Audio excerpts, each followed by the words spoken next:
हम परमेश्वर को धन्यवाद देते हैं कि प्रभु ने हमें फिर से ये मौका दिया कि हम आज का दिन देखने वाले हो पाए। बहुत सारे ऐसे लोग हैं जिन्होंने आज का दिन नहीं देखा। परमेश्वर का धन्यवाद हो कि प्रभु ने हमें देखने का मौका दिया। हम परमेश्वर के कलाम में जाने से पहले हर बार की तरह एक छोटी सी कहानी बोलेंगे, क्योंकि बच्चे हमारे बीच में हैं, बच्चों को भी जानकारी होनी बहुत ज्यादा जरूरी है। कहानी कुछ इस प्रकार से है कि एक व्यक्ति थे जो अपनी जवानी में एक कंपनी में नौकरी करने के लिए गए, और वो कंपनी थी पेंसिल बनाने की कंपनी। तो वो जो व्यक्ति थे वो उस पेंसिल बनाने की कंपनी में अपनी ताउम्र उन्होंने लगा दी पेंसिल बनाने में, और उम्र का पड़ाव जो था वो धीरे धीरे बुढ़ापे की ओर जा रहा है। और एक समय ऐसा भी आया कि अब कंपनी वालों ने डिसीजन लिया कि अब इन्हें रिटायर करना है। उनका दिन तारीख निर्धारित था। हर किसी को पता रहता है कि मैं कब रिटायर होने वाला हूँ। जितने परमानेंट है सबको पता है कि हम कब रिटायर होंगे, कौन सी साल में होंगे, कौन सी दिन तारीख में होंगे, ये बाद में पता चल जाता है, पर साल कौन सी होगी ये सबको पता रहता है।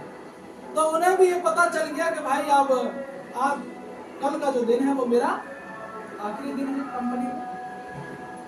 वो आज लास्ट काम कर रहे थे, बड़े भारी मन से काम कर रहे थे, क्योंकि सारी जिंदगी तो उन्होंने वहां काम किया ना। बड़े भारी मन से काम कर रहे थे, बड़े भारी मन से पेंसिल को बना रहे थे। जब उन्होंने लास्ट पेंसिल बनाई, शाम को 6 बजे जो थी वो ऑफिस बंद होती थी, 5:30 बजे मशीनें बंद हो जाती थी। जो उन्होंने लास्ट पेंसिल बनाई, उस लास्ट पेंसिल को बनाने के बाद उन्होंने बड़े भावुक होकर उस लास्ट पेंसिल से बातें करना चालू की। आप समझ रहे हैं? वो जो व्यक्ति जो पेंसिल बना रहा था, उसने क्या किया, अपनी बनाई हुई पेंसिल को, लास्ट पेंसिल, अपने जीवन की लास्ट पेंसिल बना रहा है। अब इसके बाद फिर वो पेंसिल की मशीन पे कभी हाथ नहीं रख पाएगा। क्यों? क्योंकि अब रिटायर हो जाएगा, कंपनी में नहीं रह पाएगा, तो मशीन पे कहां से हाथ रखेगा। अपने लास्ट पेंसिल बनाने के बाद वो बड़े भावुक होकर उस पेंसिल से बातें करते हैं। क्या बातें करते हैं उसे जरा ध्यान से सुने। वो कहते हैं पेंसिल से कि देख पेंसिल, मैं तुझसे कुछ बातें बताना चाहता हूँ, मैं तुझे कुछ गहरी रहस्य की बातें बताना चाहता हूँ। इन बातों को तू ध्यान से सुनना। मैं तुझे 7 बातें बताता हूँ। मेरी पहली बात है कि तुम तभी कामयाब होगी जब तुम अपने आप को किसी के हाथों में सौंपोगे। तुम अपने आप से कामयाब नहीं हो पाओगी। पेंसिल अपने आप से किसी काम में नहीं आती जब तक कि कोई उसे, मेरे प्रियो, वो पेंसिल बनाने वाला कारीगर अपनी अंतिम रचना से बातें कर रहा है। कहता है कि हे पेंसिल, देख तू तभी कामयाब होगी जब तू अपने आप को किसी के हाथों में सौंपेगी। और दूसरी बात है, कभी भी कटने के डर से भाग मत जाना, खुद को छोटा बनाना। पेंसिल कटती है ना शॉर्पनर से, हाँ? तो पेंसिल का रचयिता पेंसिल से कहता है कि हे पेंसिल, तू कभी कटने के डर से भाग मत जाना। अपने आप को कभी ऐसा मत सोचना कि लोग तुझे समाज में छोटा बना रहे हैं ना। अगर भाग जाएगी तो फिर किसी काम की नहीं रहेगी। ये दूसरी बात है। तीसरी बात है, याद रखना कि तुम सिर्फ एक पेंसिल ही हो। याद रखना कि तुम सिर्फ एक क्या है, पेंसिल ही हो। अपने आप को ये मत सोचना कि तुम कुछ खास हो। याद रखना कि तुम सिर्फ एक पेंसिल हो। चौथी बात, तुम्हें अंदर से मजबूत होना होगा, तभी लिख पाओगे। पेंसिल अंदर से मजबूत होना होगा, तभी लिख पाओगे। और 5वां है, तुम जो कुछ भी गलती करोगी, याद रखना सुधारी जा सकती है। पेंसिल से कहता है उसका रचयिता कि तुम जो कुछ भी गलती करोगी, याद रखना वो सुधारी जा सकती है। और छठी बात है, जो भी तुम करोगी एक निशान छोड़ जाओ। जो भी तुम करोगी, तुम जो भी करोगी एक निशान छोड़ जाओ। और सातवीं बात है कि हे पेंसिल, तुम तभी कामयाब बनोगी जब तुम्हें ये याद रहेगा कि तुम्हारा रचने वाला कौन है। अपने रचने वाले को कभी मत भूलना। हे पेंसिल, तुम मेरी आखिरी रचना हो, इसे कभी मत भूलना। ये पेंसिल बनाने वाले जो कारीगर थे वो बातें कर रहे हैं। अब परमेश्वर का वचन क्या बातें करता है इस कहानी से, इसे भी हम समझने की कोशिश करें। क्या कहता है? पेंसिल, तुम तभी कामयाब होगे जब तुम अपने आप को किसी के हाथों में सौंप दो। मेरे प्रियो, ये पेंसिल है कौन? ये पेंसिल मैं और आप हम सब सृष्टिकर्ता परमेश्वर के हाथों की रचना है। इसलिए हमें परमेश्वर के बलवंत हाथों के नीचे दीनता से रहने की जरूरत है। परमेश्वर के बलवंत हाथों के नीचे दीनता से रहने की जरूरत है, जिससे वह हमें उचित समय पर बढ़ाए और अपनी सारी चिंता उसी पर डाल दे, क्योंकि उसको हमारा ध्यान है। अगर आप पढ़ना चाहते हैं तो पढ़ सकते हैं। पहला पत्रस 5 उसका 6 और 7 पढ़े। परमेश्वर का कलाम क्या कहता है? पहला पत्रस 5, 6 और 7। इसलिए परमेश्वर के बलवंत हाथों के नीचे दीनता से रहो, जिससे वो तुम्हें उचित समय पर बढ़ाए और अपनी सारी चिंता उसी पर डाल दो, क्योंकि उसको तुम्हारा ध्यान है। तुम परमेश्वर के बलवंत हाथों के नीचे क्या करो? रहो। वचन क्या कहता है? परमेश्वर के बलवंत हाथों के नीचे रहो। कैसे रहो? अकड़ में रहो, दीनता से रहो, जिससे वो हमें उचित समय पर बढ़ाए। उचित समय पर हमें बढ़ाए। हम अपने आप नहीं बढ़ सकते साहब, अपने बल से, अपने धन से, अपनी बुद्धि से, अपने ज्ञान से हम नहीं बढ़ सकते जब तक परमेश्वर ना बढ़ाए। इसलिए परमेश्वर के हाथों के नीचे दीनता से रहो कि उचित समय, जब परमेश्वर को उचित लगेगा, ऐसा नहीं कि जब मुझे उचित लगेगा, जब परमेश्वर को उचित लगेगा वो हमें बढ़ाएगा। अपनी सारी चिंता उसी पर डाल दो, क्योंकि उसे तुम्हारा ध्यान है। दूसरी बात क्या कही थी पेंसिल बनाने वाले ने अपनी पेंसिल से? किसी को याद है? हाँ?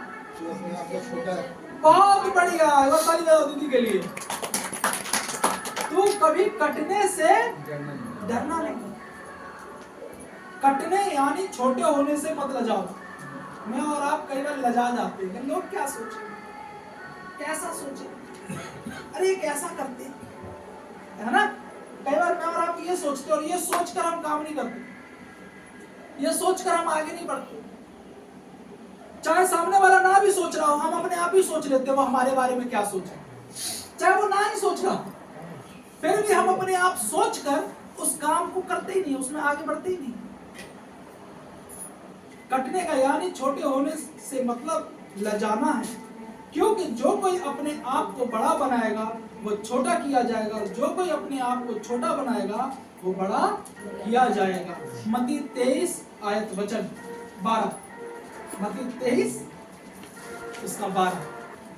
जो कोई अपने आप को बड़ा बनाएगा हाँ। वो छोटा किया जाएगा, हाँ। और जो कोई अपने आप को छोटा बनाएगा वह बड़ा किया जाएगा। तो जब तक पेंसिल छोटी नहीं होगी वो बड़े बड़े काम नहीं कर पाएगी, वो लिखने के काम नहीं आएगी। अगर वो बोले नहीं मैं तो भाई बड़ा ही रहना चाहता हूँ, तो लिख पाएंगे मुझसे?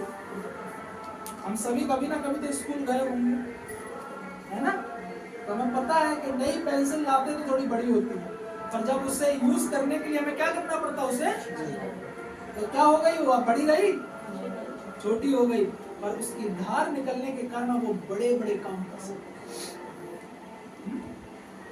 मेरे प्रिय, कभी भी अपने आप को छोटा होने से लजाना मत।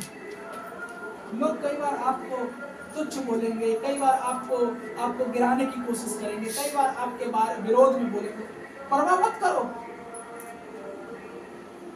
अपने आप को छोटा बनने दो, क्योंकि जब आप अपने आप को छोटा बनाओगे तभी बड़े बन पाओगे परमेश्वर के राज्य में। आमीन। तीसरी क्या बात कही थी उसने? याद रखना कि तू सिर्फ एक घमंड मत लाना। याद रखना कि तू सिर्फ एक पेंसिल है, इससे ज्यादा नहीं। याद रखना कि तुम सिर्फ मनुष्य हो। याद रखना कि तुम सिर्फ एक मनुष्य हो, क्योंकि वो हमारी सृष्टि जानता है। हमारी सृष्टि जानता है। अभी बीच में मनुष्य कुछ ज्यादा ही ऊपर उठ गया था, सोचता था कि हम ब्रह्मांड को भी खोज लेंगे। क्या हुआ 19 में? क्या हुआ था 19 में? कोविड हुआ। आदमी को उसकी औकात पता चल गई कि अरे भैया अभी भी कोई है हमारे ऊपर। आदमी को पता चल गया था कि अभी भी कोई हमारे ऊपर है। इसलिए याद रखो कि तुम सिर्फ मनुष्य हो, क्योंकि वो हमारी सृष्टि जानता है और उसको स्मरण रहता है कि मनुष्य है क्या, मिट्टी ही है। अब मेरे साथ पढ़े भजन संहिता 103 उसका 14। भजन संहिता 103 उसका 14। क्योंकि वो हमारी सृष्टि जानता है और उसे याद रहता है कि मनुष्य मिट्टी ही है। हम अपने आप में कितना भी घमंड कर ले साहब, तो परमेश्वर को पता है कि ये कितना भी उठ जाए आखिरकार मिट्टी में ही मिलेगा, क्योंकि हम हैं क्या। इसीलिए मेरे प्रियो, अपने आप को आज से इस बात को जान लो कि हम सिर्फ मिट्टी हैं।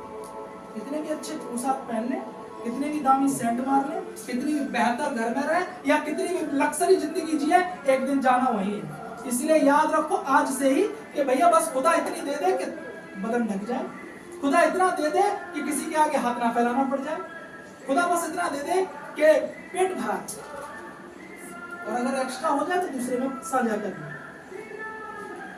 क्यों? क्योंकि हम सब हैं क्या? मिट्टी है, मिट्टी है। हम भूल जाते हैं। कई बार हम लोग चर्चों में आते हैं, भजन कीर्तन में बैठते हैं, बुद्धिजीवी लोगों में बैठते हैं, बुजुर्गों में बैठते हैं, हमें याद आ जाता ओ हाँ वाकई में हम एक ना एक दिन मरेंगे, मिट्टी। पर जैसे ही हम इनकी संगति से निकल कर अपनी नॉर्मल जिंदगी जीने लगते हैं, भूल जाते हैं। ये सोचते हैं हम तो और न जाने कितनी साल और जिए। ये सोचते हैं हो सकता है पृथ्वी के अंत तक हम रहेंगे, पृथ्वी के अंत तक हमारे बाप दादा नहीं रहे तो हम क्या रहेंगे। इस चीज को याद रखना है। इसीलिए सिंपल जिंदगी जियो और परमेश्वर को भाने वाली जिंदगी जियो। दिखावे की जिंदगी का कोई मतलब नहीं। आगे बढ़े। चौथी बात क्या कही? चौथा था तुम्हें अंदर से मजबूत, क्योंकि परमेश्वर ने हमें अशुद्ध होने के लिए नहीं परंतु पवित्र होने के लिए बुलाया। बाहर से हम अशुद्ध हो जाते हैं। बाहर से अगर हम काई में गिर गए, नाली में गिर गए, या नाली में उतर के काम कर लिया, या हम अपनी गाड़ी की रिपेयरिंग कर रहे हैं तो हाथ पैर हमारे गंदे हो गए, क्या कर सकते हैं? बाहर की गंदगी को कैसे? नहाकर, है ना, धोकर अपने बाहर की गंदगी को हम साफ कर सकते हैं। पर अंदर की गंदगी को कैसे साफ करें? इसलिए परमेश्वर कहता है कि तुम अंदर से मजबूत बनो। ये पेंसिल बनाने वाला, पेंसिल का रचयिता कहता है कि ये पेंसिल तुम अंदर से मजबूत और बाहर से कितनी भी अच्छी क्यों ना दिखे, अगर पेंसिल अंदर से मजबूत नहीं होती तो हम लोग क्या बोलते हैं? कच्ची पेंसिल है ना, वो लिखते टूट गई, अरे बेकार पेंसिल। फिर हम लोग सजेस्ट करते हैं नटराज की पेंसिल लो, वो ज्यादा अच्छी है। पढ़ो मेरे साथ, पहला थिस्सलुनीयों 4 उसका 7। पहला थिस्सलुनीयों 4 और उसका 7। परमेश्वर ने हमें अशुद्ध होने के लिए नहीं परंतु पवित्र होने के लिए बुलाया। इसलिए मेरे प्रियो, बाहर से आप कैसे दिखते हो नहीं दिखते हो कोई मतलब नहीं बनता। अपने आप को अंदर से मजबूत बनाओ कि परमेश्वर ने आप कैसे, अब बाहर से कैसे दिखते हो नहीं दिखते हो कोई परवाह नहीं है, आप अंदर से कितने मजबूत हो परमेश्वर के लिए, ये होना बहुत जरूरी है। क्लियर? ताकि बाहर वालों से आदर प्राप्त कर सको। जब आप अंदर से मजबूत हो गए ना, तब बाहर वाले आपका आदर करेंगे। इसी का 12 पढ़ो, इसी का 12 पढ़ो। बाहर वालों से आदर प्राप्त करो और तुम्हें किसी वस्तु की घटी न हो। हाँ, परमेश्वर कहता तुम अंदर से पवित्र बनो ताकि बाहर तुम आदर प्राप्त कर सको। जब अंदर से मजबूत बनोगे तब बाहर आदर प्राप्त करोगे। और सिर्फ ऊपर से मजबूत बनोगे और अंदर से खाली हो तो बाहर क्या मिलेगा आपको? हाँ? कुछ नहीं मिलने वाला। ऊपर से हम मजबूत है, ऊपर से बड़ा सोट वोट टाई वाई मार के एकदम पहुंच गए, अंदर से हमें कुछ नहीं पता परमेश्वर के बारे में। अब पुलपिट पे जाके खड़े हो गए, लोग देखे बड़ा दामी पास्टर आया भाई, बड़ा दामी, बहुत बहुत पता नहीं कहाँ का पहुंचा हुआ होगा। अंदर से कुछ नहीं पता, इधर उधर की कहानी सुना सुन के निकल गया, एक दो वचन पढ़ा, अंदर से कुछ आता पता ही नहीं, दूर दूर तक कोई लेना देना ही नहीं। सुनने वाले भीड़ में 1000 2000 10,000 बैठे हुए। आप ध्यान दे रहे हैं? सुनने वाले कितने बैठे हैं? 1000 10,000 बैठे हुए हैं। और जैसे ही वो पुलपिट से उतर के निकल गए ना, वो 10,000 लोग ना आपस में सोचेंगे क्या हो रही है, समझ लिया? कुछ बोलेगा आप बहुत अच्छा बोले, और जो बोलेगा ना बहुत अच्छा बोला, वो समझ लो वो भी बाहर से ही मजबूत है, अंदर से वो भी खाली है। जो वाकई में अंदर से मजबूत होगा वो जान जाएगा कि ये जो बोल के गया इस बात में दम नहीं है। इसलिए मेरे प्रियो, आप ऊपर से कैसे दिखते हो नहीं दिखते हो कोई परवाह नहीं पड़ती, आप अंदर से मजबूत बनो, अंदर से परमेश्वर की भक्ति में लीन हो कि बाहर वाले आपके नाम के बाद आपके नाम की तारीफ करें। आप रहो या ना रहो, लोग आदर करें कि वाकई में वो जो परमेश्वर का कलाम जो बोलता है, वो जो परमेश्वर की बातें बोलता है, वो आत्मा में भर के बोलता है। ऐसे हो सकता है मैं सुनने वाले गिनती के थोड़े हो, पर अंदर से मजबूत वाले ही हो। समझ रहे? हम गिनती में थोड़े हैं पर अंदर से मजबूत वाले हो। सिर्फ ऊपर से मजबूत हो गए और अंदर से खाली है तो हमारा होना ना होना बेकार है। क्लियर? इसलिए परमेश्वर हमसे चाहता है कि हम जो बुलाए गए हैं वो पवित्रता के लिए बुलाए गए, ताकि बाहर वालों से हम आदर प्राप्त करें। और किस बात की चिंता करते हो? रोटी कपड़ा मकान इनकी चिंता करते हो? परमेश्वर का वचन क्या कहता है आगे? किसी वस्तु की घटी नहीं होगी। क्या कहा दीदी? यही कहता है ना 12 क्लास में, क्या कहता है? पढ़ो। ताकि बाहर वालों से प्राप्त करो और तुम्हें किसी वस्तु की घटी ना हो। तुम्हें किसी वस्तु की घटी ना हो, तुम्हें कभी किसी के सामने हाथ फैलाना नहीं पड़ेगा। परमेश्वर का वचन एक जगह कहता है भजन संहिता में कि तुम उधार दोगे, तुम्हें उधार लेना नहीं पड़ेगा। किसी वस्तु की घटी नहीं होगी जब आप अंदर से मजबूत बन जाओगे। 5वीं बात क्या कही थी? किसी को याद है? कहा पेंसिल बनाने वाले ने कि तुम जो भी गलती करोगे वो गलती सुधारी जा सकती। तुम जो भी गलती करते हो, यानी कि मैं और आप जो भी गलती करते हैं, हम जो भी पाप करते हैं, वो चाहे लाल रंग के क्यों ना हो तो भी वो हिम के समान सफेद कर दिए जाए, वो ऊन के समान श्वेत कर दिए जाए। इस बात को हमें याद रखना है। ऐसा नहीं कि कोई कहेगा अरे आप तो बहुत गलती कराया, अब आप सुधर नहीं सकते। नहीं, सुधार है। अगर परमेश्वर के पास तौबा करके आते हो तो सुधार है।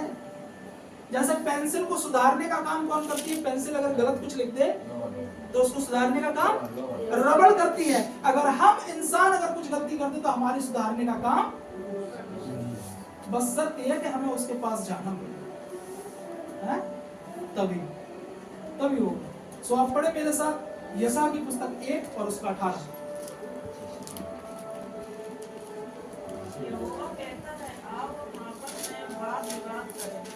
तुम्हारे पाप चाहे लाल रंग के हों तो भी वे हिम के समान सुनहरे हो जाएंगे, और चाहे भगवानी रंग के हों तो भी वे ऊन के समान श्वेत हो जाएंगे। परमेश्वर कहता है आपने जो भी गलतियां अपने जीवन में की, चाहे वो लाल रंग की ही गलतियां क्यों ना हो, आपकी गलतियां धो दी जाएंगी, साफ कर दी जाएंगी। अगर वो लाल रंग की है तो वो सफेद कर दी जाएगी। अब समझ रहे हैं? हिम की तरह, हिम मतलब बर्फ की तरह सफेद कर दी जाएगी। आपकी गलतियों का सुधार हो जाएगा।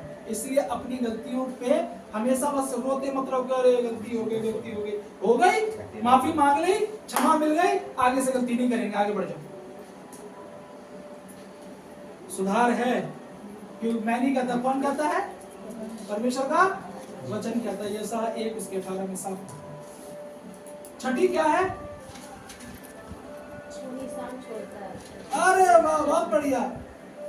तुम जो कुछ भी करोगी एक निशान छोड़ो, और पेंसिल का एक निशान रह जाता है। जो भी तुम करते हो उसका एक निशान रह जाता है। हम जो भी अपनी जिंदगी में करते हैं उसका एक निशान रह जाता है। बेशक हमारे पापों की क्षमा हमें मिल जाती है, पर एक निशान कहीं ना कहीं रह जाता है, रह जाता है। बहुत सारे लोग बोलते हैं कि बस पाप की क्षमा हो गई, अब कोई बात नहीं, आप प्रभु में आगे बढ़ो, अच्छी बात है। मैं ये कहता हूं कि जो अनजाने में गलती हो गई वो आपकी धोखे साफ कर दी गई, फिर भी उसका निशान अभी भी है। इसलिए आगे अब गलती मत करना, क्योंकि क्या पता उस निशान का पीछा करते करते कोई डायरेक्ट तुम्हारे तक आ जाए। क्लियर? जो भी तुम करते हो उसका एक निशान रह जाता है, जो हमें अपने आप दिखाई नहीं पड़ता। हम जो भी गलती करते हैं ना उसका एक निशान रह जाता है, और वो निशान हमें अपने आप दिखाई नहीं पड़ता। हमें हमारी गलतियां अपने आप नहीं दिखाई पड़ती जब तक कोई ना दिखाए। कोई है जिसे अपनी गलती अपने आप पता चल जाती है? अगर कोई ना टोके तो हम तो कहते हैं हमने जो किया वही ठीक किया, ऐसा ना? भजन संगीता 74, गीत संगीता 74 वर्ष 9, भजन संगीता 74 उसका 9 क्या कहता है? हमको हमारे निशान नहीं देख पड़ते। हमको हमारे निशान दिखाई नहीं पड़ते। आगे? अब कोई नबी नहीं रहा, अब कोई नबी नहीं रहा, न हमारे बीच कोई जानता है कि कब तक यह दशा रहेगी। ना हमारे बीच कोई जानता है कि कब तक ये दशा रहेगी। मेरे प्रियो, परमेश्वर ने हमेशा अपने नबी भेजे हैं, हमेशा भेजे हैं। पर ये मुझे ऐसा लगता है कि अब कोई नबी नहीं रहा। हमारे निशान दिखाई नहीं देते। दाऊद ने गलती की थी। क्या गलती की थी? आप सभी जानते हैं। दाऊद जो था उसने व्यभिचार किया, और उससे अपना वो व्यभिचार अच्छा दिख रहा था। उसे महसूस नहीं हो रहा था, तो सोच रहा था मैंने जो किया बहुत अच्छा किया। उसने सिर्फ व्यभिचार नहीं किया, यहाँ तक कि उसके पति को भी युद्ध में मरवा दिया, और उसे लग रहा था कि वो जो कर रहा ठीक कर रहा है। दाऊद को किसने जाके चेताया? परमेश्वर के एक दूसरे नबी थे। उसने जाके कहा, राजा दाऊद, अगर बता कोई व्यक्ति अगर दुश्मनों से फंस जाए तो बता कि वो दुश्मनों के हाथ पड़ जाए वो ज्यादा अच्छा है कि परमेश्वर के हाथ में पड़ जाए वो ज्यादा अच्छा है? क्योंकि देख, दुश्मन भी मारेंगे और परमेश्वर भी मारेंगे, तो आप बता तू किसके हाथ में पड़ना चाहता है? दाऊद ने क्या कहा? उसने किसे चुना? परमेश्वर। और दाऊद से जब पूछा गया कि तूने परमेश्वर को क्यों चुना, तो क्या कहता है? मुझे पता है कि परमेश्वर मुझे मारेगा, मार नहीं डालेगा, ताड़ना देगा, दंड देगा, पर मुझे नष्ट नहीं करेगा। दुश्मन तो मुझे मार डालेगा, इसलिए बेहतर है कि मैं जिंदा खुदा के हाथों में आ जाऊं। मेरे प्रियो, आज इसी बात को याद रखो, हम जो भी गलती करते हैं एक निशान रह जाता है, और वो निशान हमें अपने आप दिखाई नहीं देता। इसीलिए कई बार हम कहते हैं कि अब नबी कहाँ जो हमें आके बताए। परमेश्वर का वचन कहता है ढूंढोगे तो पाओगे, ढूंढोगे तो ऐसे गुरु भी मिल जाएंगे जो आईना दिखाने वाले हैं, पर ढूंढना पड़ेगा। हाँ, क्योंकि जब तक ढूंढोगे नहीं तो तब पाओगे नहीं। और लास्ट क्या थी? लास्ट के रचयिता ने कहा, हे पेंसिल, तुम मेरी आखिरी रचना हो, इसे कभी भूल मत जाना। परमेश्वर की आखिरी रचना कौन है? परमेश्वर की आखिरी रचना मनुष्य है। उत्पत्ति 2 और उसका 7 पढ़ो। तब यहोवा परमेश्वर ने आदम को भूमि की मिट्टी से रचा हाँ, और उसके नथनों में जीवन का श्वास फूंक दिया हाँ, और आदम जीवित प्राणी बन गया। हाँ। परमेश्वर की आखिरी रचना कौन है? आदम यानी कि मनुष्य। और यहोवा ने मनुष्य को भूमि की मिट्टी से बनाया और उसमें जीवन की सांस फूंक दी। और आदम क्या बन गया? जीवित प्राणी बन गया। मैं और आप जिंदा प्राणी बन गए, चल फिर रहे। सो हमें हमेशा याद रखना है कि हम मिट्टी से बनाए गए हैं और एक दिन मिट्टी में ही मिलना है हमें। इसीलिए हमें अपने जीवन में ये 7 बातों का ध्यान रखना बहुत ज़्यादा जरूरी है कि हमें कैसे अपने जीवन को जीना है। हम तभी कामयाब हो पाएंगे जब हम परमेश्वर के हाथों के नीचे अपने आप को कर देंगे। और कभी भी हम परमेश्वर के काम को करने के लिए लजाएं नहीं, क्योंकि अगर हम ये सोचेंगे कि लोग क्या सोचेंगे तो परमेश्वर के राज्य में कभी बढ़ नहीं पाएंगे। और तीसरा है कि याद रखना कि हम सिर्फ मनुष्य हैं और हमें अंदर से मजबूत होने की जरूरत है। और हम जो कुछ भी गलतियां करेंगे उसका सुधार किया जा सकता है और हमारी गलती सुधारी जा सकती है, पर उसके निशान रह जाएंगे। इसलिए हमें याद रखना है क्योंकि हमें परमेश्वर ने बनाया है और अंत में हम मिट्टी में ही मिल जाएंगे। सो परमेश्वर के वचन पढ़े जाने और सुने जाने की आशीष। आमीन।